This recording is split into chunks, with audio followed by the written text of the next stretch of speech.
9유형이 의식적으로 건강해지게 되면 모든 유형이 통찰을 하게 되죠.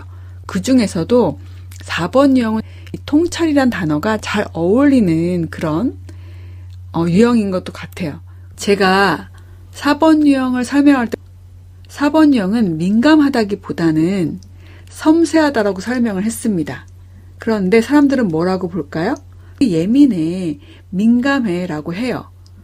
제대로 민감한 사람들은 감정을 폭발하거나 우울증이 있는 사람들이 아니라는 거예요. 예민한 사람들이 감정의 파동이 클 수밖에 없습니다. 제가 엊그제 제 후배하고 10시에 뭔가 하기로 했거든요. 제가 후배한테 10시가 됐는데 왜 안 들어와? 라고 했더니 그 후배가 뭐라고 했냐면 이제 친한 애기 엄마가 이제 좀 우울증이 심하신 분인 거예요. 그래서 막 울고불고 막 하다가 이제 이 후배도 10시가 돼서 간신히 달래서 집에 간 거죠. 너무나 안타깝죠.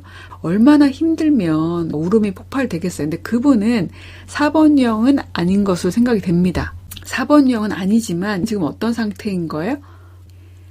마음이 안 좋은 상태인 거죠. 보통 우울한 상태에 있거나 아니면 감정이 폭발하는 사람들을 보고 예민해, 민감해라고 얘기하지만 진정한 민감함은 다르다는 거죠.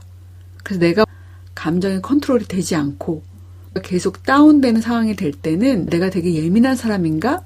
라기보다는 내가 지금 뭔가 마음에 힘든 부분이 많구나 라고 생각하시면 좋을 것 같아요. 제가 예전에 명상 공부할 때 물컵에 여러 가지 색깔의 모래를 넣어놓고 각각의 원래 아름다운 색깔이 있지만 막 섞어주면 어때요? 그냥 거무죽죽한 색으로만 보이게 되죠. 그런데 이제 물을 가만히 놔두고 그러면 이제 물이 차분해지겠죠. 그러면서 모래들이 내려앉게 되고 그때 어떤 모래는 빨간색이고 어떤 모래는 초록색이다 라고 보게 되는 거죠. 그렇다고 해서 그 감정들이 없어지는 게 아니고 그때 비로소 어떤 감정들이었는지를 보게 됩니다. 4번 유형들이 자기 자신에 있는 부정적인 부분에 초점을 맞추게 되는데 거기다 상황에 대한 탓까지 하게 되면 성장으로 가는 게 아니고 반대 방향으로 가게 되는 거죠. 그래서 이런 부분들을 명확히 보는 게 중요한데 4번 유형들은 기본적인 감정이 선망이라고 말씀을 드렸습니다. 저렇게 되고 싶고 부러워한다라는 감정은 비슷하긴 한데 이런 감정, 선망이라는 감정 자체는 기본적인 감정이고 그런데 이 감정이 자꾸 주변의 상황을 탓하고 공상에 살면서 이렇게 하게 되면 이 선망이 시기심으로 가게 되는 겁니다. 시기심은 파괴하는 거죠. 가장 많이 깨지는 것은 나를 깨는 거지만 내가 부러워한 그 사람도 너도 고통을 느껴야만 해 라는 마음을 갖게 되는 그런 부분이 있게 되는 거죠.